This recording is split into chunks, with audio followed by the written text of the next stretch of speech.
Mamãe, o Natal tá chegando. Por que você não volta? A família toda tá te esperando. A voz do Miguel ecoou pelo telefone, forçadamente calorosa, quase ensaiada. Tinha um toque de alegria exagerada, como um vendedor que se esforça demais. Era meu filho, meu sangue, mas a voz soava estranha, quase irreconhecível. Eu estava sentada sozinha no meu apartamento em São Paulo, com a luz do sol de inverno entrando pelas janelas altas, fraca e pálida como uma memória.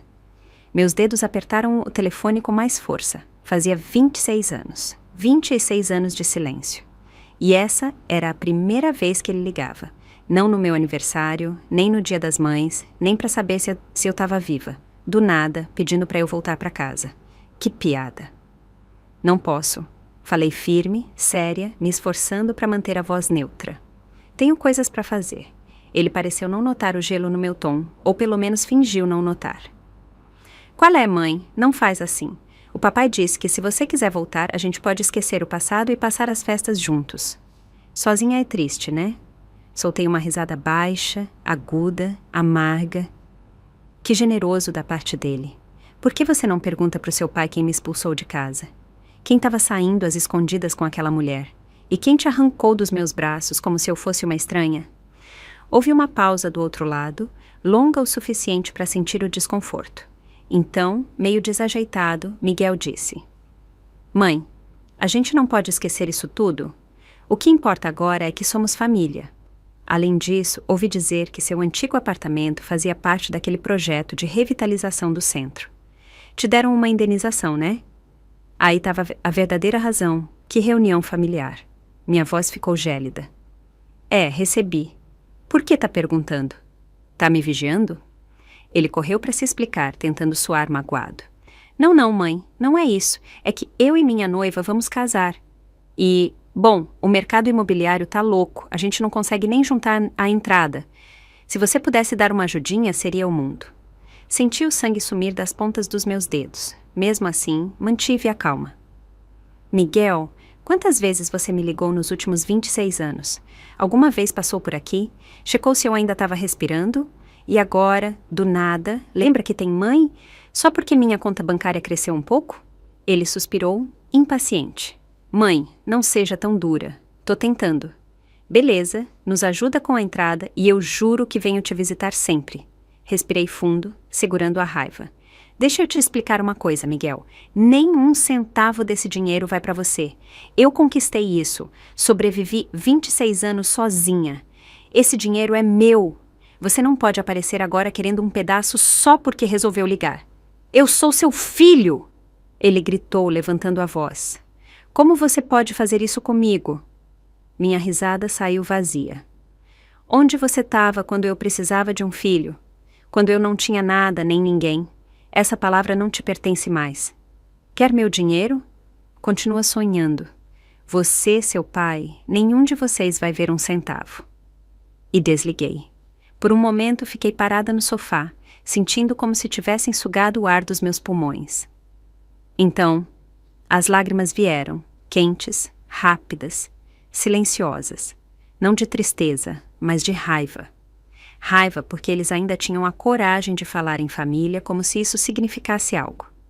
Raiva porque mesmo depois de tanto tempo, uma parte idiota e desesperada de mim esperava que aquela ligação fosse de verdade. O telefone tocou de novo. Minhas mãos, recém-secas, começaram a suar. O identificador de chamadas mostrava Ricardo Silva. Fiquei olhando aquele nome familiar por alguns segundos. Então, finalmente, atendi. Se tem algo para dizer, fala! Tentei manter a voz firme, embora soubesse que, não importa quanto tempo passasse, ouvir a voz dele sempre mexia comigo. Helena, não precisa ser assim, disse ele com aquela suavidade falsa. Faz anos que a gente se divorciou, sim, mas ainda temos um filho, né? Ele vai casar logo. Talvez você pudesse ajudar, contribuir com uma casa ou algo assim. Ajudar? Soltei uma risada fria. Ricardo, que cara de pau. Quem me expulsou de casa há tantos anos? Quem bateu a porta na minha cara com nosso filho de 3 anos nos braços? Agora que tenho um dinheirinho, de repente sou sua ex-mulher de novo? O tom dele mudou, mais seco, deixando as cortesias de lado. Helena, isso foi há muito tempo. Por que ficar remoendo? Além disso, você não está ficando mais jovem. Não precisa de todo esse dinheiro. Eu o interrompi. Você não mudou nada. Continua um descarado. Escuta bem, porque só vou dizer uma vez. Você não vai ver um centavo, nem sonha com isso. Não esperei resposta. Desliguei. O telefone caiu com um baque no sofá. Me recostei na cadeira e soltei um suspiro longo, profundo. Lá fora, o pôr do sol brilhava, mas dentro de mim era tudo nuvens cinzas e trovões. De repente, minha mente voltou para aquela noite, 26 anos atrás. Era uma tarde fria de inverno, chovendo forte. Eu estava ajoelhada na escada da nossa antiga casa, com o concreto molhado me gelando até os ossos. Ricardo estava na porta, segurando o pequeno Miguel nos braços. Miguel mal falava naquela época. O rosto do Ricardo era impassível, frio, indecifrável. Você é um fracasso, disse ele seco, como se lesse um roteiro. Nem cuidar de uma criança você consegue. A partir de agora você está fora. Não se incomoda em voltar. Não vou deixar você vê-lo de novo. Me devolve ele. Minha cara estava molhada de lágrimas, minha voz rouca, tremendo. Você não pode fazer isso comigo. Foi você que me traiu. Por que está me expulsando? Por que está roubando meu filho? Se toca, ele zombou, me olhando por um segundo. Sempre uma bagunça, sempre enchendo o saco, nunca cala a boca. Que homem aguenta isso? Você procurou isso. E bateu a porta na minha cara. Me deixaram lá fora, no frio, na chuva, como um cachorro que ninguém se deu ao trabalho de enterrar. Depois daquela noite, tentei buscar o Miguel na escola uma vez, mas os pais do Ricardo me pararam na porta. Você não faz mais parte dessa família, disse a mãe dele, rispida. Não tem direito de ver esse menino. Não desisti. Corri de tribunal em tribunal, me agarrando à esperança de recuperar a guarda do meu filho. Mas esperança não vale muito quando você não tem dinheiro, nem diploma, nem prestígio. Ele tinha advogados, contatos, dinheiro da família. E eu, aos olhos do juiz, era só uma dona de casa falida, desempregada, alguém digno de pena que não podia cuidar de uma criança. Perdi feio, completamente. Depois disso, virei uma estranha para o meu próprio filho. Me mudei para São Paulo e comecei do zero, sozinha. Lavava pratos, entregava comida, esfregava chão em casas onde as pessoas nem olhavam na minha cara. Fiz de tudo para sobreviver. Ninguém perguntou como eu consegui. Ninguém se importou. Mas eu consegui porque precisava. Esse peso viveu dentro de mim como um tumor por mais de 2 décadas. E toda vez que ouço a palavra mamãe, dói. Silenciosa, persistente. Peguei o telefone e liguei para Mariana, minha melhor amiga, a mulher que me salvou quando eu não tinha nada além de um orgulho despedaçado e um apartamento vazio. Você estava certa, Mariana. Disse, com a voz rouca. Não posso deixar eles voltarem com essa conversa fiada. Não vão ver um centavo. Nenhum. Claro que não, ela respondeu como se estivesse batendo na mesa. Helena, você sofreu mais do que qualquer um imagina. E agora acham que podem aparecer com sorrisos falsos e levar o que é seu? De jeito nenhum. Concordei, mesmo que ela não pudesse me ver. Aprendi uma coisa nesses anos. Sangue não garante amor. E dessa vez, vivo para mim. Depois de desligar, fiquei parada na janela, olhando as luzes da cidade piscando, uma por uma. São Paulo, que um dia foi fria, estranha e cheia de desconhecidos, agora era o único lugar que parecia um lar.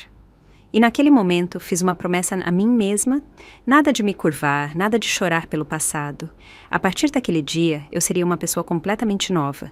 Fiquei parada na janela, com uma xícara de chá frio nas mãos, olhando além da grade do balcão para o horizonte.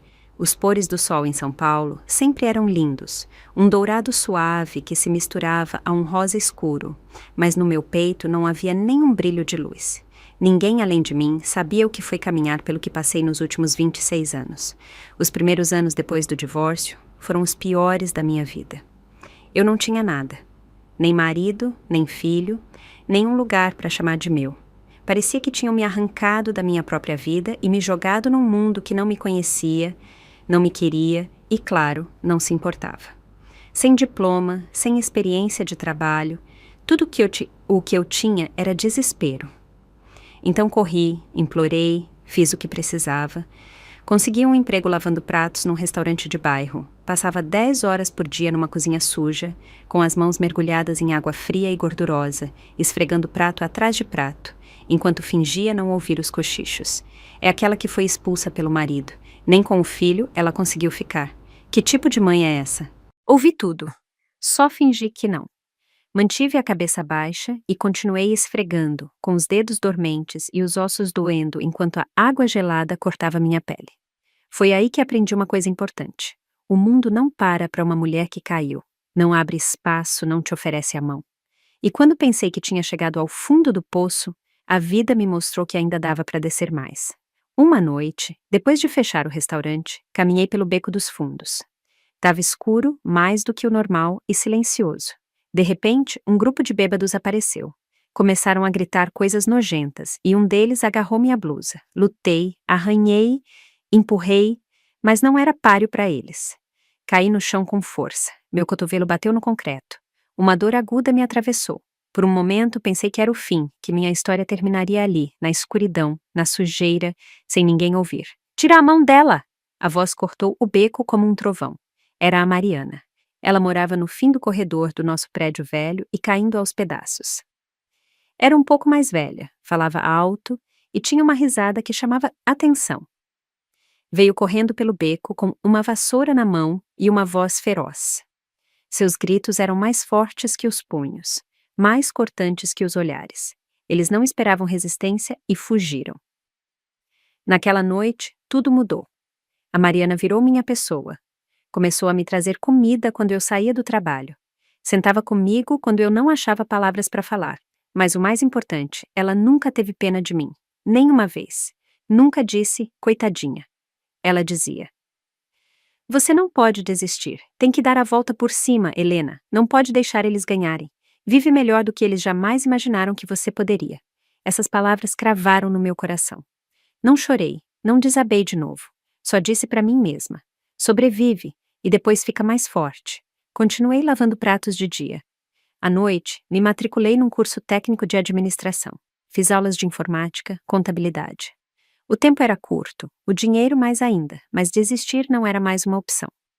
3 anos depois, consegui um emprego como assistente numa pequena empresa de comércio. O salário não era grande coisa, mas significava o fim das pias e dos baldes sujos. Pensei que talvez a vida finalmente estivesse me dando uma folga, mas me enganei. Tinha mais uma facada me esperando. Uma tarde, na saída de um mercado, vi uma figura que me deixou sem ar. Miguel. Já estava grande, devia ter uns 10, talvez 11 anos. Carregava uma mochila no ombro. Era mais alto que o menino que eu lembrava. Meu coração quase pulou do peito. Corri até ele, gritando: "Miguel, meu amor, sou eu, a mamãe. Você lembra de mim?" Ele ficou paralisado. Deu um passo para trás. Nos olhos, cautela e confusão. "Quem é você?" perguntou franzindo a testa. "Minha mãe morreu há anos. Para de fingir." Fiquei ali, plantada, como se um raio tivesse me atingido. "Miguel, meu amor, sou eu. Você não lembra? Você me pedia para fazer panqueca com leite todo domingo de manhã." O rosto dele se contorceu de irritação. Ele começou a se virar. Foi quando viu Ricardo se aproximando, de braço dado com uma mulher impecavelmente arrumada. O rosto dele mudou ao me ver. Sem hesitar, puxou o Miguel para perto. "Não fala com ela", disse seco. "Vamos embora." Não me mexi, não gritei. Fiquei ali enquanto as lágrimas escorriam silenciosas pelo meu rosto. Meu filho, meu menino, estava bem na minha frente e nem me reconheceu. Não porque que eu tinha mudado, mas porque o Ricardo tinha me apagado do mundo dele. Disse para ele que eu estava morta. Isso é o que chamam de apagamento de verdade. Depois daquele dia, desabei. Me tranquei no meu apartamento minúsculo e não saí por dias. Não comi, não bebi. Nem abri as cortinas. Fiquei na escuridão, com ondas de lágrimas me afogando como uma tempestade sem fim. Tinha lutado tanto para continuar viva, na esperança de que um dia o Miguel me olhasse e me reconhecesse. Mas ele me olhou nos olhos e me chamou de estranha. Disse que eu estava morta. Lembro de me encolher no chão, encostada na parede, com as palavras dele ecoando na minha cabeça. Minha mãe morreu há anos. Naquela noite, pensei em acabar com tudo. Não por desespero, mas por um cansaço calmo, calculado. Sentei no chão do banheiro, com um frasco meio cheio de remédios para dormir na mão. Destampei. Pensei, se ninguém lembra que eu existi, talvez sumir não faça diferença. Mas aí a Mariana chegou. Arrombou a porta como se fosse dona do lugar. Me olhou e, sem dizer uma palavra, me deu um tapa. Não foi forte, só o bastante para me acordar. Que diabos você tá fazendo? Gritou, mais furiosa do que nunca. Tá louca? Quer morrer e entregar tudo para aqueles 2 canalhas de bandeja? É isso que você tá fazendo? Morre e eles levam tudo. Fácil, de graça. É isso que você quer? Cada palavra era como uma faca no peito, mas não chorei. De algum jeito, ela tinha secado minhas lágrimas. Pensa em tudo que você sobreviveu nesses últimos anos, disse ela. E agora quer desistir? Vai deixar eles ganharem? Não lembro o que respondi. Só lembro de abraçá-la e chorar nos braços dela como uma criança. Ela acariciou minhas costas e sussurrou. De agora em diante, você vive para você. Para mais ninguém. Naquela noite, renasci. Juntei cada pedaço solto da minha alma. Apertei minha dor como um cinto bem puxado. Mergulhei de cabeça no trabalho. Até na entrada de pedidos mais simples, eu garantia que cada número estava perfeito. Me oferecia para revisar planilhas. Aprendi fórmulas de Excel. Me matriculei em cursos noturnos de comércio internacional. Em 3 anos, passei de assistente anônima a chefe de departamento. Meu salário triplicou. Me mudei para um apartamento decente. Pela primeira vez, entrei numa loja de roupas e comprei um terno. Fiquei na frente do espelho, olhando para uma mulher de maquiagem impecável e olhos de aço. Mal me reconheci, mas não tinha acabado. Me matriculei no curso noturno da USP, especializando em comércio internacional. Trabalhava de dia, estudava à noite, passava os fins de semana em palestras abertas, espremida entre jovens com metade da minha idade, anotando tudo como se minha vida dependesse disso. Às vezes, esticava uma xícara de café por 2 dias, só para terminar mais um capítulo. Trabalho duro dá resultado. 10 anos depois, eu estava na minha própria sala, com a licença comercial da HS Global Trading. Tinha 45 anos. Construí minha empresa do zero, de lavar pratos a gerenciar contratos milionários. Levei 20 anos. A primeira coisa que fiz depois de fundar a empresa foi quitar minhas dívidas. A segunda, comprei uma casa só para mim. Sem partilha, sem nome de ninguém nos papéis. Só o meu. Helena Silva. Nunca me senti tão inteira na vida. Pela primeira vez, comecei a acreditar que talvez a vida estivesse pronta para me devolver algo. No último Natal, poucas semanas antes das festas, minha empresa recebeu uma notificação de compensação do governo. Era por aquela casa caindo aos pedaços que comprei há mais de 20 anos no Brás, com aquecimento quebrado e tinta descascando. Quase tinha esquecido dela, mas a cidade a desapropriou para um projeto de revitalização urbana e o pagamento estava lá, preto no branco.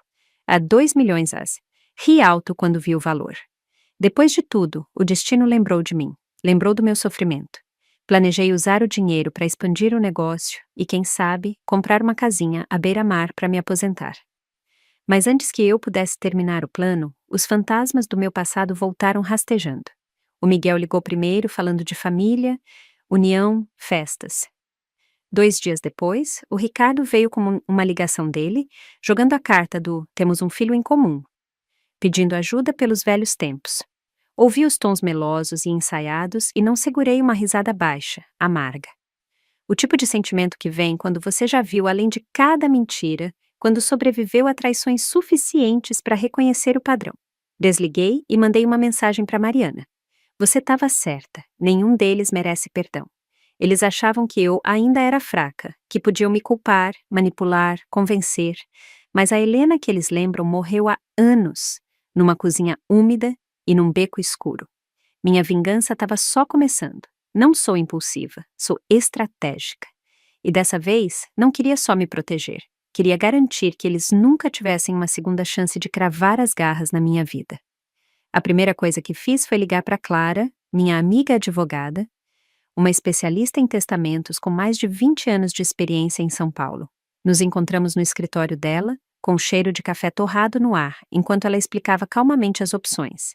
Se você fizer um testamento formal hoje, pode deixar claro que todos os seus bens vão para doação, excluindo completamente o Miguel. Mesmo que ele tente contestar no futuro, não vai ter chance. É seu direito. Concordei. Naquela mesma tarde, com a Clara como testemunha, assinei meu testamento. Tudo. Meu dinheiro, minhas propriedades, minhas ações da empresa, iria para a Fundação Fênix Ascendente, uma ONG que criei do zero. A missão: apoiar mulheres como eu, sobreviventes de violência doméstica e traição conjugal. Ao escrever a última linha, ouvi o som de uma porta de ferro metafórica se fechando com força. Não em cima de mim, mas de todos que tentaram roubar minha vida. Mas não tinha acabado. O castigo financeiro era uma coisa, eu queria consequências públicas. Anos construindo meu negócio me deram uma rede de contatos enorme. Então comecei a perguntar, discretamente. Não demorou para eu ter um panorama completo da vida do Ricardo. O karma já tinha feito parte do trabalho. Ele caiu numa espiral. Vício em jogo, dívidas pesadas. A mulher com quem me traiu já tinha ido embora. Agora, ele vivia de migalhas da aposentadoria, num apartamento subsidiado na periferia de São Paulo. Uma queda poética, mas não suficiente. Fui mais fundo. Descobri o juiz aposentado que deu a guarda para o Ricardo anos atrás. Ele levava uma vida discreta agora, mas o destino gosta de simetria. O filho único dele trabalhava numa das minhas filiais. Convidei o juiz para um encontro. Território neutro, um restaurante pequeno e tranquilo, onde só se ouvia o zumbido da máquina de café e o barulho ocasional do trânsito. Não perdi tempo. Sei quanto o Ricardo te pagou, falei com um sorriso sem entusiasmo. E sei exatamente como garantir que a carreira do seu filho aqui pare de repente. Mas se você contar a verdade sobre o que aconteceu, talvez eu deixe passar. O rosto dele mudou. Raiva, medo, negação e, por fim, resignação. Ele suspirou. Sim, disse baixo.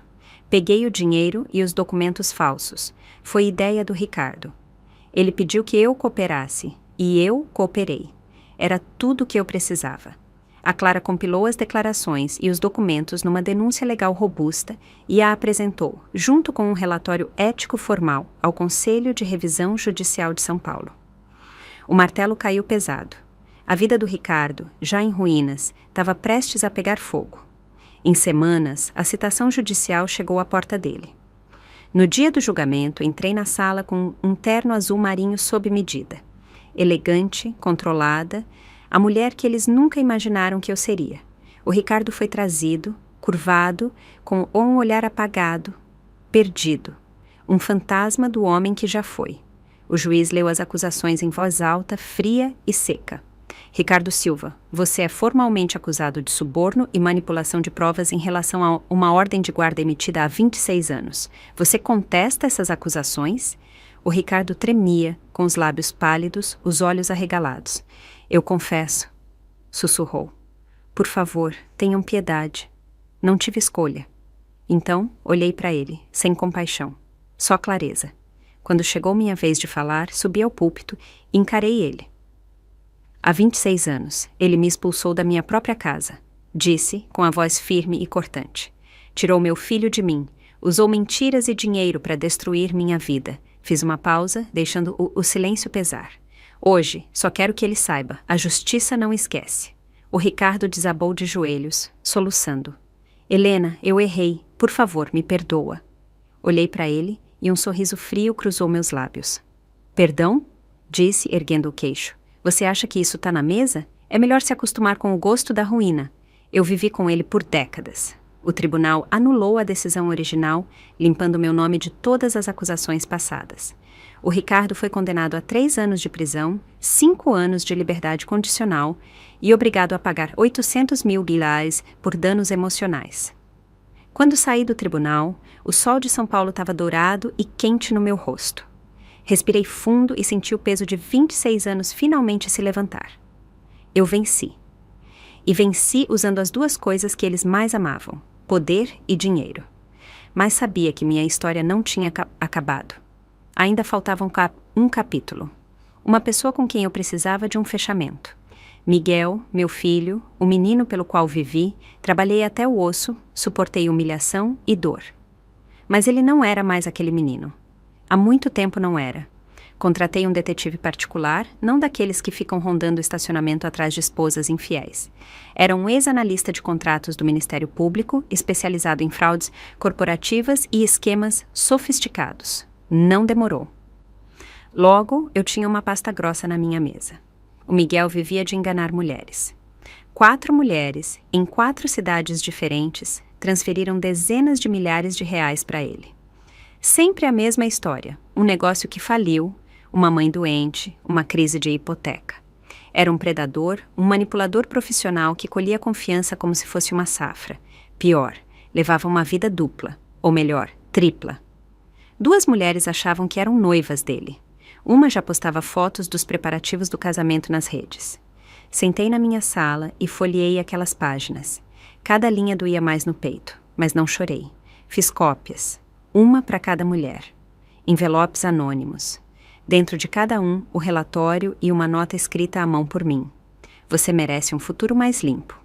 Também enviei uma denúncia anônima para o Escritório de Fraudes Financeiras de São Paulo, com uma cadeia completa de provas. Menos de uma semana depois, recebi uma resposta. Caso aceito. E então começou. Era uma sexta-feira. Eu tinha acabado uma teleconferência quando o telefone tocou. Miguel. Atendi com a voz calma. Tô sabendo que você tá passando por uns apertos ultimamente. O tom dele era diferente, suave, inseguro, até esperançoso. Mãe, finalmente você atendeu. Ele riu aliviado. As coisas ficaram meio complicadas. Tava pensando se você poderia me emprestar um dinheiro. Só por um tempo. Tô precisando muito. Me recostei na cadeira e sorri, fria. Miguel, o que você achou que eu era todos esses anos? Estendi a mão. Tentei.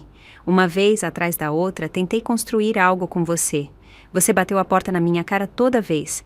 Eu não era nada pra você. Agora precisa de dinheiro e de repente sou sua mãe de novo? Ele entrou em pânico. A voz tremia de desespero. Mãe, por favor, sei que errei. De verdade, juro que vou compensar. Só me dá mais uma chance. Respirei fundo, passando os dedos pela borda lisa do telefone. Tarde demais. Você foi quem me abandonou, Miguel. E agora vai viver com as consequências. Só atendi essa ligação para te dizer uma coisa. Não me liga mais. Desliguei sem hesitar. E pela primeira vez não senti nada. Nem dor, nem culpa, nem tristeza. Só silêncio. Paz. O Miguel foi acusado de vários crimes de fraude. A imprensa caiu em cima e logo o nome e o rosto dele estavam nas manchetes dos jornais locais. A reputação profissional dele desmoronou. A imagem que ele construiu sumiu da noite para o dia. No fim, ele pagou pelo que fez. Enquanto isso, minha vida alcançava novos patamares, em silêncio. Minha empresa se expandiu para Rio e Belo Horizonte. Fechamos contratos milionários e viramos um dos nomes mais fortes do setor. Pela primeira vez, eu tinha o poder de escolher com quem queria trabalhar. Tinha a liberdade de dizer não.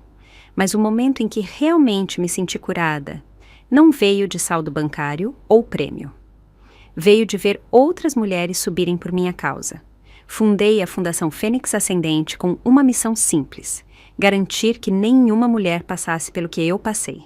Nenhuma mulher deveria ser expulsa de casa, esquecida pelo filho, humilhada diante de uma pia cheia de pratos enquanto a chamam de fracassada. Queria dar opções, queria dar poder. Oferecemos moradia de emergência, assistência jurídica, terapia para trauma e programas gratuitos de capacitação profissional. Para muitas dessas mulheres, foi a primeira vez que elas perceberam que tinham escolha. 5 invernos depois, sentei na varanda da minha casa em Ubatuba, com uma taça de vinho quente na mão. A neve cobria as montanhas ao longe, algo raro em São Paulo, brilhando suave sob o pôr do sol. Eu usava um chale de cachemire bege. Aos meus pés, meu gato velho tomava sol preguiçosamente. Ao meu lado, na mesa, tinha uma carta que minha assistente acabou de entregar. Era do Conselho de Contribuição Social de São Paulo. Fui nomeada filântropa do ano. Na cerimônia, de pé sob as luzes do palco, olhei para a plateia. Mais de 100 mulheres que já foram ignoradas, silenciadas, descartadas pelo mundo. De repente, meus olhos se encheram de lágrimas, porque eu sempre soube. Meu sucesso nunca foi só sobre sair do inferno. Era sobre estender a mão e ajudar outra pessoa a subir comigo. Era sobre mostrar para essas mulheres o que eu finalmente aprendi. Você pode escolher não perdoar e também pode escolher recomeçar. Naquela tarde, a luz do sol entrava pelas janelas do chão ao teto, enquanto eu revisava uma proposta para um novo projeto de abrigo comunitário. Minha governanta se aproximou, quieta. Dona Helena, disse baixo. Tenho uma ligação para a senhora. Peguei o telefone. O nome na tela já tinha sido apagado várias vezes, mas ainda era familiar. Me tirou o fôlego por um segundo. Miguel. Fiz uma pausa, então atendi. Mamãe. A voz dele falhou, frágil, hesitante, como se tivesse viajado um longo caminho só para chegar até mim. Oi, meu amor, respondi suave. Mamãe, eu sei que não mereço isso. Pensei muito nesses anos na prisão. Me arrependo de tudo, de cada palavra, cada mentira, cada vez que te machuquei. Tô fora agora. Consegui um emprego, um trampo pequeno de vendas, nada demais. Tô tentando. Você gostaria de me ver? Só uma vez? Fechei os olhos, respirei fundo. Não sabia o que dizer, nem o que sentia. Não respondi. Só desliguei e fiquei sentada em silêncio no sofá. Naquela noite, mal dormi. Mesmo com as cortinas grossas fechadas, não consegui bloquear a voz ecoando na minha cabeça. Mamãe, sou eu. A voz do Miguel parecia mais velha, carregada. Cada palavra parecia carregar uma culpa real. Pela primeira vez em anos, fiquei olhando para o teto até o amanhecer. A luz do sol tocou meus lençóis antes que eu me mexesse. Não liguei de volta. Em vez disso, escrevi uma carta. Cada palavra lenta, deliberada, como se meu coração ainda precisasse de uma armadura. Miguel, se você quer uma chance, senta e me diz a verdade. Não por você, nem por mim, mas porque alguém, em algum lugar, precisa te ensinar o que é assumir responsabilidade pelo que fez. Estarei no café da Rua Augusta, perto de casa, na sexta, às 14 em ponto. Se atrasar, vou embora. Sua mãe, Helena. Naquele dia, coloquei algo vibrante de propósito. Um casaco de lã laranja que a Mariana me deu de aniversário no ano passado. Você precisa parar de se esconder nas cores do seu passado, ela disse. Chega de cinza. O café da Rua Augusta era um lugar antigo, sem frescuras.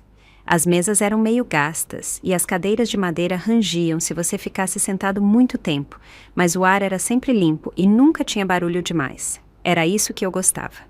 Cheguei 30 minutos antes. Pedi um café preto, sem açúcar, e deixei na minha frente. Exatamente às 14 ele entrou pela porta. Reconheci, mas demorei um segundo. O cabelo estava curto e ele parecia mais magro, com traços mais marcados. A jaqueta estava desbotada, daquele tecido que já foi lavado 1000 vezes. Nossos olhos se cruzaram por um instante. Ele veio até mim, não se sentou logo. Ficou parado na minha frente, parecendo menor, como quando tinha 10 anos, e foi pego mentindo sobre um vaso quebrado. Envergonhado. Cauteloso. Apontei para o café. Ele murmurou um obrigado e sentou devagar. Por alguns minutos não dissemos nada. O ar entre a gente parecia denso, como algodão. Eu ouvia meu próprio coração, firme e lento. Ele falou primeiro. Mamãe, eu mudei de verdade. A voz era baixa, rouca. Passei muito tempo na prisão pensando, escrevendo cartas que nunca tive coragem de mandar. Concordei com a cabeça sem dizer nada. Agora tenho um trampo, vendas de entrada. Mas estou tentando, juro. Não menti. Não peguei um centavo que não fosse meu. Continuei sem responder. Só batia na borda da xícara com o dedo, num ritmo leve e constante. Sei que fui horrível. Te enganei. Enganei todo mundo. Mas quero ser alguém que você possa ter orgulho. Finalmente, levantei o olhar. Os olhos dele estavam úmidos, piscando rápido demais. Miguel, disse baixo, a mulher que está sentada na sua frente hoje levou 26 anos para se construir. Você não desfaz isso com 3 frases bonitas e um café. Ele mordeu o lábio, mas não discutiu. Suspirei, deixando minha voz amolecer. Não vim aqui para te perdoar, vim para te perguntar se você está pronto para encarar de verdade o que fez. Ele assentiu, forte. Os olhos vermelhos. Tirei um caderno de capa dura da bolsa e deslizei pela mesa. Se tá falando sério, me escreve toda semana. Manda algo. Uma memória, uma reflexão. Sem enfeite, sem desculpa. Só a verdade, como foi. As mãos dele tremiam enquanto pegava o caderno. Ele me olhou e pela primeira vez vi um brilho nos olhos dele. Não prometi nada, mas naquele momento senti. A primeira tábua de uma ponte sendo colocada. Não de volta para o que tínhamos, mas para algo novo, reconstruído. Levantei para ir embora. Ele ficou de pé comigo e quando me virei, disse baixo: "Obrigado." Não olhei para trás, mas sabia que ele viria na próxima vez. Não para pedir perdão, mas para tentar, finalmente, se tornar alguém que uma mãe pudesse enxergar. O Miguel não faltou ao encontro. Uma semana depois, pouco antes do pôr do sol, apareceu na minha varanda, pontual, com o caderno na mão. Estava vestido simples, mas parecia mais arrumado. O cabelo penteado, a camisa passada, ficou ali, cauteloso, mas com uma determinação quieta nos olhos. Não convidei ele para entrar. Só peguei o caderno. Os dedos dele tremiam ao me passar. Não abri na hora, só assenti. "Se quiser continuar escrevendo", disse. "A gente pode marcar outro dia." "Quero", ele respondeu. E foi embora. Fiquei na varanda vendo ele se afastar. Não senti alívio no peito, só um peso que não conseguia nomear. Mas não era a velha raiva. Era algo mais. Uma cautela, talvez, que vem quando algo quebrado tenta se remendar. Mais tarde, naquela noite, li o que ele escreveu. Contou a primeira vez que ouviu as palavras "sua mãe morreu". Era só um menino, sentado à mesa, quando o Ricardo, com uma cerveja na mão, soltou isso como se fosse a previsão do tempo. O Miguel não chorou, só aceitou, sem entender. Escreveu sobre o 3º ano, quando uma mulher que ele não reconheceu apareceu na porta da escola e deu um coelhinho de pelúcia para ele. Disse que entrou em pânico, correu para casa só para ser castigado com força. O Ricardo disse que era uma mulher ruim, mandou ele nunca mais falar com ela. A partir daquele dia, escreveu o Miguel, algo estranho cresceu dentro dele. Medo, confusão e uma sensação silenciosa, dolorida, de que tinha perdido algo que nem entendia. Ele não tentou se justificar. Só escreveu, meio desajeitado, mas honesto, sobre o que era crescer cercado de mentiras, como o amor por uma mãe que ele mal lembrava virou outra coisa. Quando fechei o caderno, não dava para descrever exatamente o que senti. Não era alegria, nem tristeza, era algo mais suave, como entendimento. Pela primeira vez, vi claramente como ele foi afastado de mim, passo a passo. Deixei o caderno na mesa da sala, deixei a luz acesa. Não dormi bem naquela noite, mas foi melhor que a da anterior. A segunda vez que nos encontramos foi num sábado à tarde. Ele perguntou se podíamos sentar num banco perto da biblioteca do centro. O sol estava quente, as ruas tranquilas. Levei uma garrafa de água com limão. Ele trouxe um livro sobre estratégias de vendas. "Mamãe", disse, enquanto a gente se ajeitava, "não tô pedindo que confie em mim agora. Só quero me tornar alguém em quem talvez, com o tempo, você possa acreditar." Assenti. Disse que a gente precisava de limites. Nada de dinheiro, nada de fiador, nada de morar junto. "Isso não é castigo", expliquei. "É proteção, para nós dois. Espaço para respirar." Ele concordou. "Entendo", acrescentei. "Vou ler o que você escrever, mas nem sempre vou responder." Ele sorriu. Essa já é a maior resposta que tive em 20 anos. Naquela tarde, conversamos por 2 horas inteiras. Falamos do trabalho dele, dos clientes chatos, do chefe exigente. Falamos das manhãs dele, como ele se força a sair da cama, lava o rosto, escreve no diário por 10 minutos. Contou que terminava cada dia listando 3 coisas que não fez errado, mesmo que fosse algo pequeno, como chegar na hora ou não mentir para si mesmo sobre estar com fome e comer besteira. "Parece que você finalmente começou a conversar com você mesmo", comentei. Ele sorriu. Acho que estou começando a ouvir minha própria voz."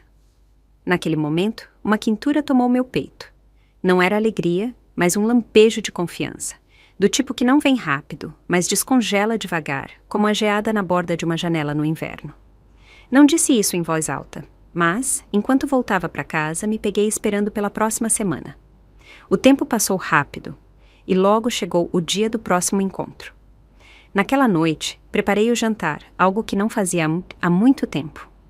Salmão grelhado, aspargos no vapor e uma panelinha de sopa de abóbora. Não porque esqueci de cozinhar, mas porque, por anos, não senti que valia a pena cozinhar para alguém. Até troquei a toalha de mesa. Uma de linho azul marinho, combinando com a louça de cerâmica branca. As luminárias pendentes jogavam uma luz dourada e quente pelo cômodo. Tudo estava calmo, tranquilo. Exatamente às 18 horas, a campainha tocou. Sequei as mãos e abri a porta. O Miguel estava lá, segurando um buquê de girassóis, meio nervoso. Lembro que você gostava de girassóis, disse. Não sei se ainda gosta. Peguei as flores e assenti. Obrigada, nada de conversa fiada, nada de drama, só uma recepção simples. Pedi para ele tirar os sapatos e entrar. Ele se movia com cuidado, segurando o caderno como se fosse uma boia. A postura estava rígida, cada passo cauteloso. Isso aqui é uma cozinha, não um tribunal, falei. Relaxa um pouco. Ele deu uma risada tensa e sentou à mesa. Enquanto trazia os pratos, ele disse: Tá com um cheiro ótimo, essa cor fica legal em você. Era um elogio meio forçado, daqueles que tentam preencher o silêncio. Quando começamos a comer, ele tomou um gole da sopa e parou. Faz anos que não como comida caseira, disse. Respondi, baixo. Eu também. Por um segundo fiquei sem ar, mas só por um segundo. Mudei de assunto e contei sobre um programa de capacitação para mulheres que visitei recentemente.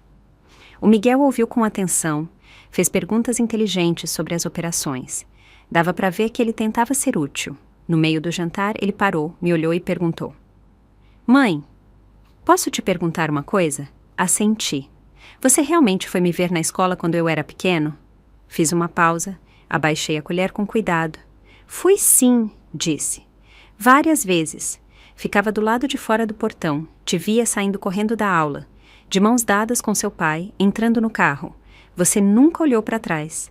Ele abaixou a cabeça, ficou quieto por um tempo, então disse: O papai me dizia que você não queria me ver, mas agora eu sei. Ele nunca me contou que você vinha. Minha voz se manteve firme, clara.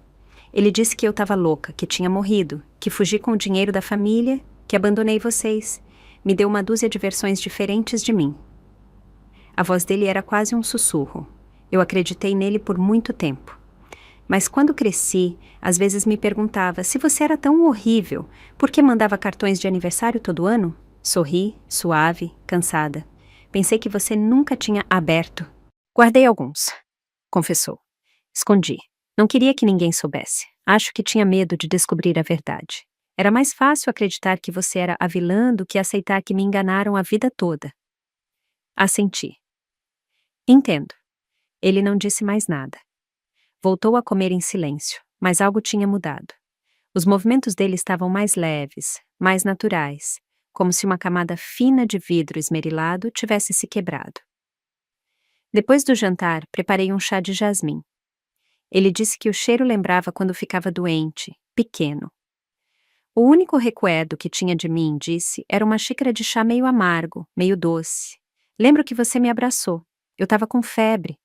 O papai estava viajando, não tinha mais ninguém em casa. Você usava um suéter cinza. Sentou do lado da minha cama e soprou meu remédio. Não esperava que ele lembrasse disso. Foi a única vez que consegui entrar e cuidar dele enquanto o Ricardo estava fora. A última vez que me deixaram chegar perto. Sentamos no sofá em silêncio, tomando chá. Lá fora, o céu tinha escurecido. A luz da rua entrava pelas janelas, caindo na mesinha de centro. E pela primeira vez em muito tempo, aquela casa, aquele espaço pequeno e quieto, pareceu um lar. Quando ele se levantou para ir embora, acompanhei até a porta. Ele se virou, hesitante, como se quisesse dizer mais alguma coisa. Tô procurando algo para fazer, disse. Não um emprego.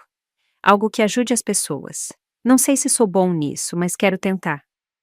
Não respondi de cara, então disse. Se tá falando sério, dá uma olhada na Fênix. Não é perfeito, mas vale a pena. Ele não tocou no assunto depois disso, e eu não perguntei. Até que, numa sexta, abri um e-mail de rotina de um dos coordenadores da fundação. Era só uma lista de novos voluntários e turnos.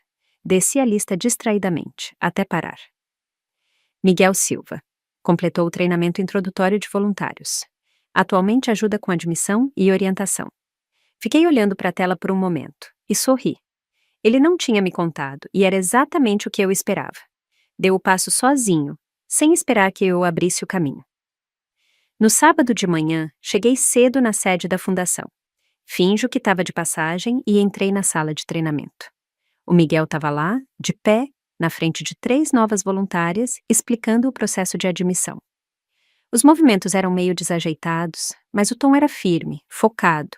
Anotava enquanto falava, parando para garantir que elas entendiam. Quando me viu, um lampejo de surpresa passou pelos olhos dele. Mas não pânico. Só um leve aceno. Depois, voltou para o que estava fazendo. Sentei no fundo e fiquei ouvindo um pouco. Quando terminou e dispensou as mulheres com cuidado, veio até mim e sentou do meu lado. Sabia que eu estava aqui? Perguntou. Não até hoje. Sorri. Mas você não ter me contado diz que quis fazer isso por conta própria. Ele abaixou a cabeça e sorriu. E naquele sorriso tinha algo que eu não via há muito tempo. Confiança conquistada, não emprestada. Só não queria que você se preocupasse mais comigo, disse. Assenti. Nas semanas seguintes, vi a mudança mais claramente. Quando vinha jantar, começou a trazer receitas novas para testar. Não esperava mais ser servido. Ajudava, lavava pratos, limpava a bancada sem que eu pedisse. Começou a falar do futuro, não com um dia vagos, mas com planos claros. Tô pensando em fazer um curso de gestão, disse uma noite. Pode ser útil se a fundação expandir alguns programas. Depois, se voluntariou para uma iniciativa de reinserção profissional para sobreviventes de violência doméstica. A tarefa dele era organizar arquivos e ligar para centros comunitários, mas um dia, a diretora do programa me puxou de lado. O Miguel passou 2 horas conversando com uma mulher de 50 anos do programa, disse. Ela chorou.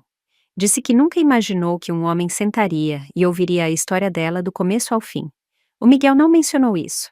Só chegou naquela noite, deixou o caderno na mesa e disse: Não escrevi nenhuma história essa semana. Só 3 nomes e 3 coisas que elas me contaram. Abri o caderno. A primeira página dizia: Você é mais forte do que pensa. Naquela noite não jantamos. Tomamos chá. Em algum momento, ele olhou para mim e perguntou: Mãe, como você superou tudo isso no começo? Fiquei quieta por um tempo. Depois disse: Não superei. Tropecei o caminho todo. Ele assentiu, devagar. Entendo, e percebi. Ele não estava só falando. Ele sentia. Não era simpatia, era ressonância.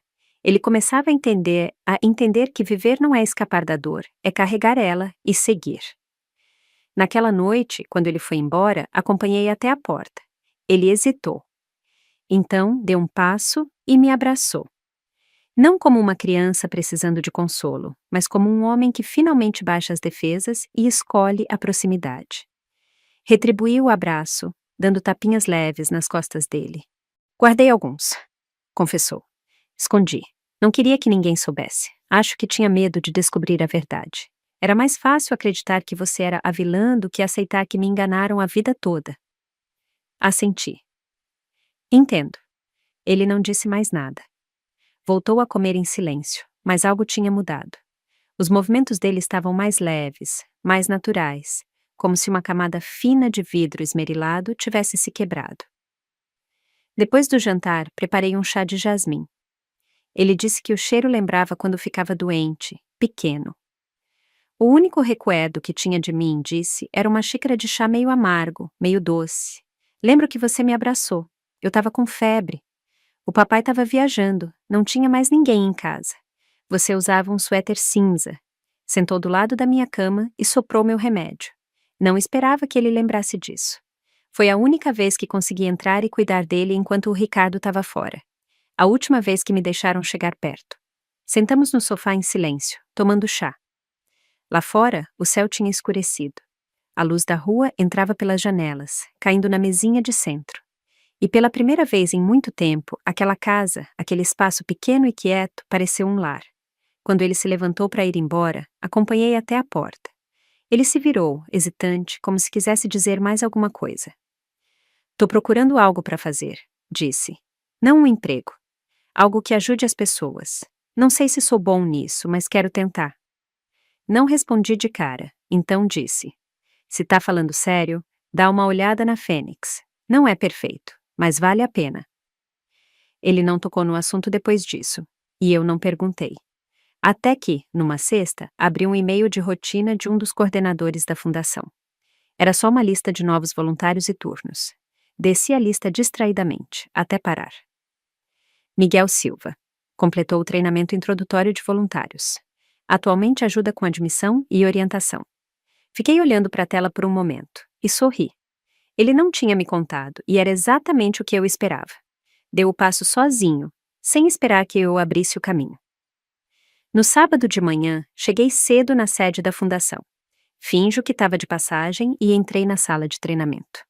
O Miguel estava lá, de pé, na frente de 3 novas voluntárias, explicando o processo de admissão. Os movimentos eram meio desajeitados, mas o tom era firme, focado.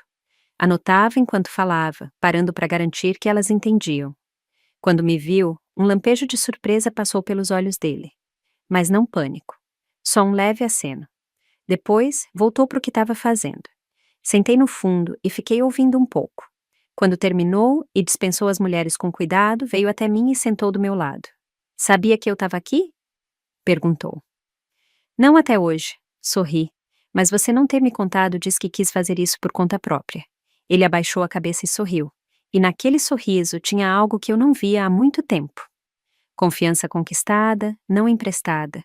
Só não queria que você se preocupasse mais comigo, disse. Assenti. Nas semanas seguintes, vi a mudança mais claramente. Quando vinha jantar, começou a trazer receitas novas para testar. Não esperava mais ser servido. Ajudava, lavava pratos, limpava a bancada sem que eu pedisse. Começou a falar do futuro, não com um dia vagos, mas com planos claros. Tô pensando em fazer um curso de gestão, disse uma noite. Pode ser útil se a fundação expandir alguns programas. Depois, se voluntariou para uma iniciativa de reinserção profissional para sobreviventes de violência doméstica. A tarefa dele era organizar arquivos e ligar para centros comunitários, mas um dia, a diretora do programa me puxou de lado. O Miguel passou 2 horas conversando com uma mulher de 50 anos do programa. Disse. Ela chorou. Disse que nunca imaginou que um homem sentaria e ouviria a história dela do começo ao fim. O Miguel não mencionou isso. Só chegou naquela noite, deixou o caderno na mesa e disse. Não escrevi nenhuma história essa semana. Só 3 nomes e 3 coisas que elas me contaram. Abri o caderno. A primeira página dizia: Você é mais forte do que pensa. Naquela noite não jantamos. Tomamos chá. Em algum momento, ele olhou para mim e perguntou. Mãe, como você superou tudo isso no começo? Fiquei quieta por um tempo. Depois disse. Não superei. Tropecei o caminho todo. Ele assentiu, devagar. Entendo, e percebi. Ele não estava só falando. Ele sentia. Não era simpatia, era ressonância. Ele começava a entender que viver não é escapar da dor, é carregar ela e seguir. Naquela noite, quando ele foi embora, acompanhei até a porta. Ele hesitou. Então, deu um passo e me abraçou. Não como uma criança precisando de consolo, mas como um homem que finalmente baixa as defesas e escolhe a proximidade. Retribuí o abraço, dando tapinhas leves nas costas dele. Não se atrasa para o trabalho amanhã, falei, sorrindo. Ele riu. Não vou te decepcionar. Quando a porta fechou atrás dele, fiquei ali, olhando para o corredor silencioso. Naquela quietude, percebi. A vida estava melhorando. Naquela tarde, o sol estava suave, dourado. O Miguel veio almoçar, como sempre, mas dessa vez trouxe uma proposta. Entrei em contato com uma casa de repouso em Campinas. Disse enquanto tirava o casaco. Eles têm um programa de voluntariado para o Dia das Mães. Ouvi dizer que alguém que você conhece mora lá. Você mencionou ela uma vez, né? Fiz uma pausa, fiquei surpresa. Rita? Perguntei. Ele assentiu. É. Você disse que era a única pessoa com quem conseguia conversar de verdade quando as coisas estavam difíceis. Lembrei. Uma onda silenciosa mexeu comigo. Velha, distante, mas familiar. A Rita foi minha vizinha nos anos em que morei num conjunto habitacional. Uma mulher latina, cheia de vida, prática, que sempre cheirava essa pimenta e ria com o corpo todo. Era direta, barulhenta, leal. Depois que adoeceu, se mudou para Campinas e perdemos o contato. Naquele dia, eu e o Miguel dirigimos 2 horas até a casa de repouso. Encontramos a Rita sentada no jardim, tomando sol perto do muro do pátio. Estava pálida, mas o sorriso dela explodiu como fogos de artifício quando me viu. Agarrou minha mão com a mesma força de sempre. Você deve ser o menino, disse. olhando para o Miguel com os olhos semicerrados. O que não abria a porta enquanto sua mãe chorava no quintal. Naquela época, eu quis dar um chute nos dentes do seu pai. O Miguel deu uma risada desconfortável, mas não recuou. Sei que perdi muita coisa, disse baixo. A Rita ergueu uma sobrancelha.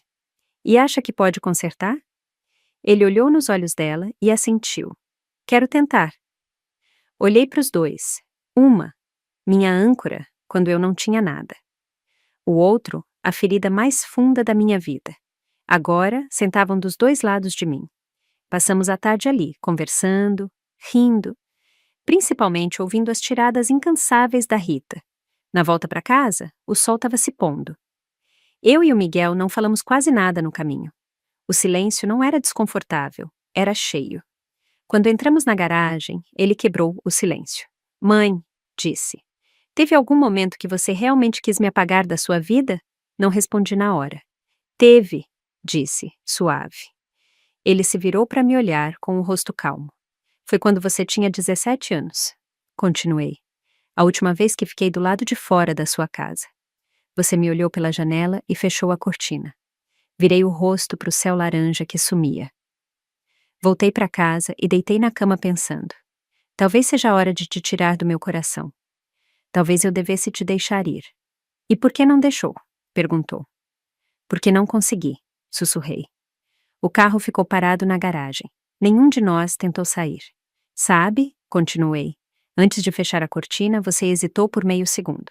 Nunca esqueci isso. Ele abaixou a cabeça. A voz estava rouca. Naquele meio segundo, eu me perguntava se você ia embora. Olhei para ele. Eu nunca fui embora. Só fiquei onde você estava até você se virar. Naquela noite, não jantamos, não nos despedimos. Ele só pegou minha mão. Um gesto simples, silencioso. Depois foi embora. Fiquei na porta vendo as luzes traseiras do carro dele sumirem na rua. E pela primeira vez senti o peso de todos esses anos. A dor, a raiva, a espera, se aliviar, suave, sem alarde. Algumas semanas depois, o Miguel me convidou para a gala anual da Fundação Fênix. Ele estava lá, entre os outros representantes voluntários, com um terno cinza escuro. Sem sorriso nervoso, sem cortesias exageradas, só uma firmeza quieta. E pela primeira vez, não vi alguém tentando ser bom, vi alguém se tornando inteiro. Ele não falou muito, mas quando disse, reconstruir a proximidade é a jornada mais longa e difícil, mas a que mais vale a pena, vi uma mulher na plateia chorar em silêncio e meus próprios olhos se encheram de lágrimas. Depois do evento, caminhamos juntos para casa. Ele carregava o paletó no braço e disse, hoje estava nervoso, mas não senti que falava só por mim. Eu sei, respondi. Você falava por muitas mães e muitos filhos. O vento soprou forte. Ele ofereceu o paletó. Neguei, sorrindo. Fica com ele. Não tô com frio. Ele assentiu e continuou andando. A luz da lua se espalhava pela calçada em faixas prateadas. Caminhávamos lado a lado, como duas pessoas que finalmente entenderam o terreno do coração um do outro. O arrependimento, o silêncio, a distância. Ainda existiam, mas não nos definiam mais. O Miguel não era mais minha vergonha, minha culpa, era simplesmente meu filho. E eu, finalmente, podia dizer com orgulho e paz, eu sou a mãe dele. Essa reunião, tão esperada, foi uma que nós dois enfrentamos. Completamente. E chegamos ao fim de mais uma história real da vida. Se essa história tocou o seu coração, deixa seu like e se inscreve no canal. Isso me dá ânimo e força para continuar. E se quiser deixar um carinho a mais e me apoiar diretamente, você pode enviar um super obrigado. Seu apoio é o que mantém esse cantinho de histórias vivo. Me conta nos comentários o que você sentiu. Eu leio tudo com muito carinho. E olha, se quiser ouvir mais histórias como essa, é só clicar em um dos vídeos que estão aparecendo aqui na tela agora. Um abraço apertado. Que bom que você existe.